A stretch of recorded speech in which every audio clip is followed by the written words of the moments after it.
या मशीनद्वारे आपण पेशंट्सचे चष्म्याचे नंबर ट्रीट करू शकतो एका खूप सेफ आणि प्रिसाइज मॅनरमध्ये.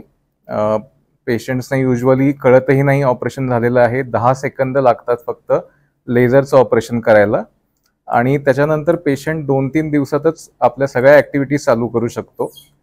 ही महाराष्ट्रातली पहिली मशीन आहे आणि आपल्याला याचा फायदा जर करून घ्यायचा असेल तर HV देसाई आय हॉस्पिटलला आपण व्हिजिट करा. आपले काही टेस्ट केले जातील आधी आणि त्याच्या आधारावर आपल्याला सांगितलं जाईल की आपण या सर्जरीसाठी फिट आहात की नाही आणि एक सर्जरीची डेट देऊन त्या दिवशी सकाळी बोलवलं जाईल आणि सर्जरी करायला एक 10 ते 15 मिनिटं लागतात फक्त आणि त्यानंतर दुपारपर्यंत तुम्हाला घरी सोडलं जाईल. तुम्ही तुमच्या सगळ्या रेग्युलर ॲक्टिव्हिटीज पुढच्या दिवसापासून करू शकता आणि 1 महिन्यासाठी तुम्हाला ड्रॉप दिले जातात जे तुम्ही नीट टाकणं एक्सपेक्टेड आहे. थँक्यू.